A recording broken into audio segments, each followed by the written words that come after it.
On this next segment, we're going to work primary and secondary weight distribution, and we're going to set up a Kimura grip starting from the side control. Okay, it's called the dimensional stretch, and I'm going to explain that in more details as you watch the techniques. So side control, secondary pressure to bait for Kimura.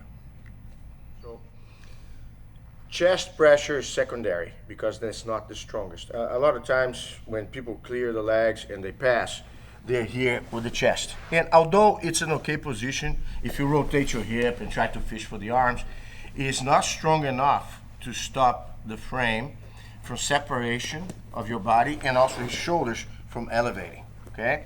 So if you are concerned about better stabilization, and I use, instead of the hip, I say the belly button because it's a reference point.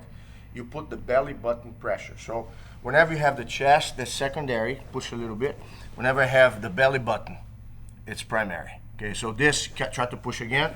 I have more success keeping him and causing more discomfort when I have the belly button or primary pressure, which is your hip connect. So anytime I clear and he frames, go ahead, put pressure, is the belly button that kind of let go and fall forward. So all that weight kind of lands on you, okay?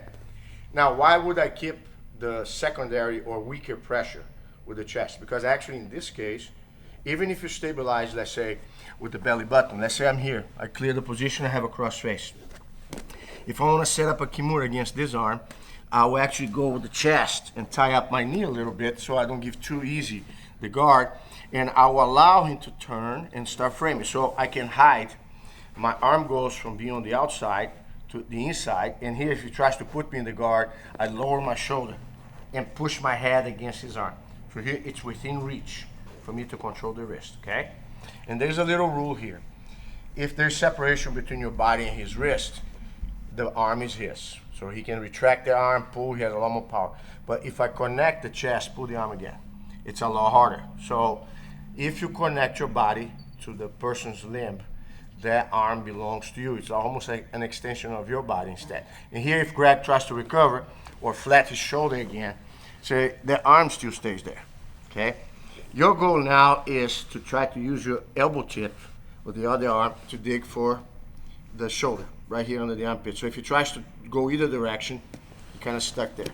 My goal now is to pull the elbow and walk away, so I create a little bit more separation.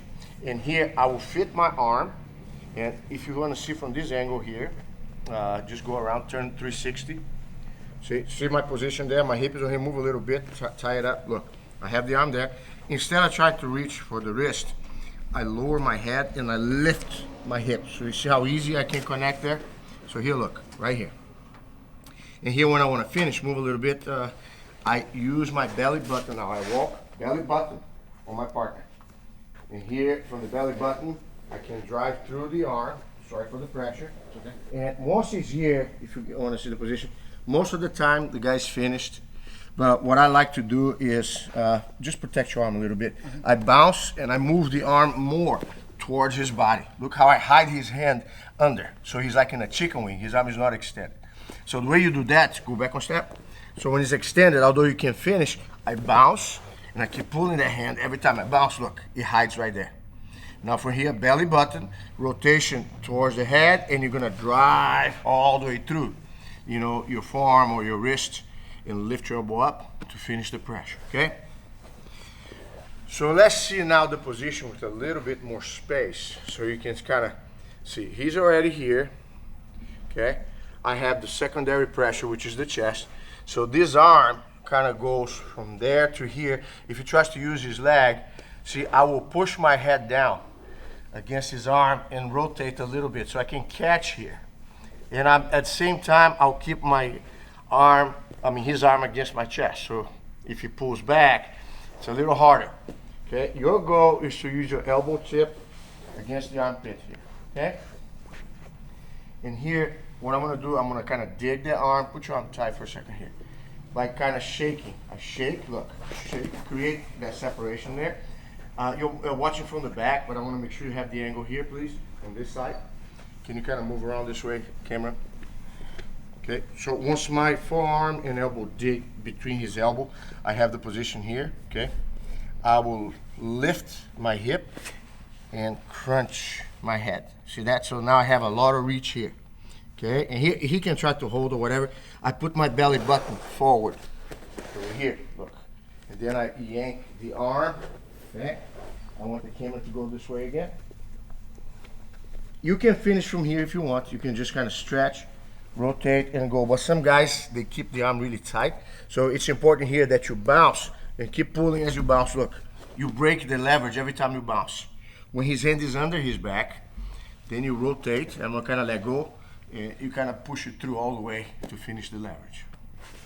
Thank you.